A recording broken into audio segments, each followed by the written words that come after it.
Everyone, I'm Jenny and I blog at thedomesticwildflower.com. Today I'm going to show you how to make a grapefruit and champagne vinegar shrub. Shrubs are one of my favorite homemade cocktail mixers to teach people how to make because they are no cook. They're really high in acid, so they are safe for you to leave on your countertop, and there's really no worry about if you're doing it right or not. They're really a foolproof, totally beginner-friendly homemade cocktail mixer. One thing about shrubs is that there are lots of recipes out there that require you to cook the shrub. In fact, lots of old-fashioned recipes require cooking.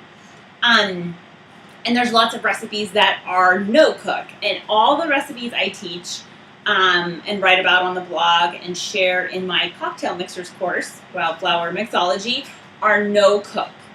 So that means that in just a few minutes, you and I are going to assemble this grapefruit and champagne vinegar shrub, and it's going to sit on my counter for a week, and then that's it. That's all you and I have to do. That's all the effort you have to extend. There's no extra dishes to wash or time to stand in front of the stove.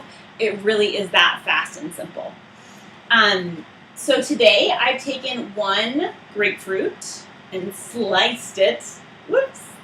And it's obviously one of my favorite citruses because they're so beautiful.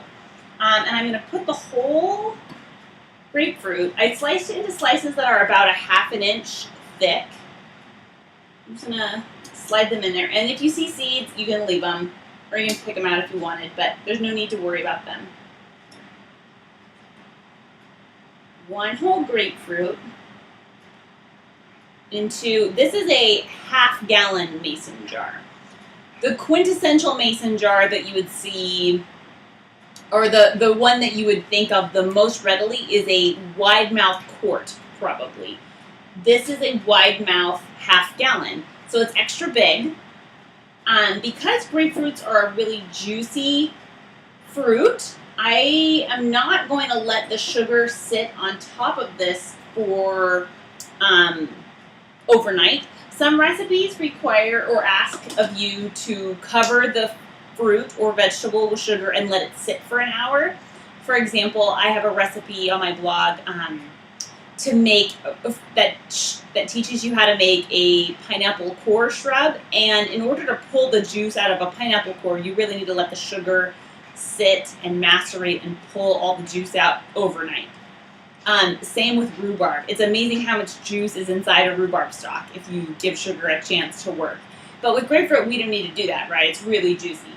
So I have a cup of plain white sugar, and I'm going to use my handy canning funnel to make sure I don't get sugar all over my counter. Perfect. And just put my lid on and just give it a shake so that the sugar is all over the slices of grapefruit. And again, because grapefruit is a strong tasting and naturally sweet fruit, I'm not going to add more sugar. Like sometimes, like if you're making like a lemon shrub or other shrubs that aren't naturally as sweet, where the fruit or vegetable isn't naturally as sweet, I might add 1/2 cup to a whole cup more. But that's the sugar.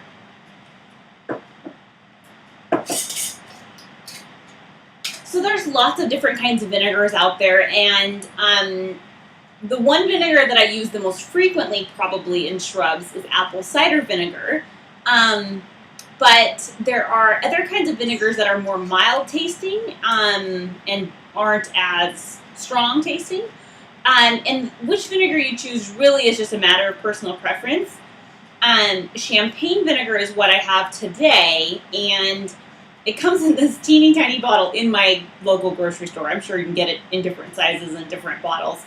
But it comes in this teeny container, and it's on the more expensive side, more expensive than apple cider vinegar. But sometimes it makes a really, really special shrub, and it's really fun to try different ones, I think. So because I really want the bright red grapefruit color and flavor to shine, I chose a mild tasting vinegar. Other mild tasting vinegars are like rice wine vinegar. So you could experiment in your shrub making pursuits and try out different kinds of vinegars, but I think this one is an extra special, milder tasting choice. So I'm going to take this silly little cork off. And this little bottle is 200 milliliters or 6.8 fluid ounces. So it's not really that much.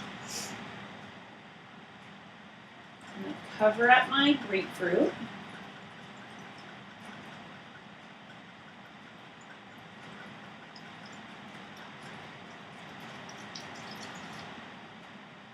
Perfect. Put my lid on one more time. Just shake it up to mix. And this beautiful concoction can sit on my countertop at room temperature, just with the lid on, for a week. I'll let this sit for a whole week, and then I'll use my colander or strainer to strain out the fruit. And then what's left is the shrub. It's a sugar and vinegar and fruit juice syrup that you can use at about the ratio of 1 part shrub to 3 parts sparkling water or just ice water or other mixers in a cocktail or mocktail. And they are one of my favorites. They're delicious. Hopefully this shows you how simple shrubs are to make and how versatile they can be, and how open to interpretation they are. I love helping beginners learn how they can learn simple recipes, old-fashioned, easy techniques to create homemade cocktail mixers that they can use to make their guests feel welcome, make themselves feel inspired and prepared and at ease, like they can enjoy their company and they can serve a healthy and delicious and beautifully colored drink to their guests, and focus on other parts of entertaining, which is enjoying your friends and family, right? Because of how much I love sharing this type of thing with beginners, I created a course called Wildflower Mixology. It's at wildflowermixologycom. And it's over 15 video lessons that teach a beginner how to make a wide variety of super simple homemade cocktail mixers. Most of the videos are really short. I teach a variety of different techniques, including shrub making, infused syrups, how to use fruit purees, and a variety of other things. So as part of the course, you also have access to a really fun happy hour themed Facebook group where we'll be troubleshooting and brainstorming and making friends and enjoying our newfound knowledge. You also have access to our private Pinterest board where we will be sharing recipe ideas. It's just going to be a really super fun course, and I'm really excited to have you join us. In the course, you also will have access to some of my newer and more exciting shrub recipes, one of which is called the Bloody Mary shrub. I'm really excited for that one too. So I hope to see you guys in the course, and I can't wait to celebrate with you all.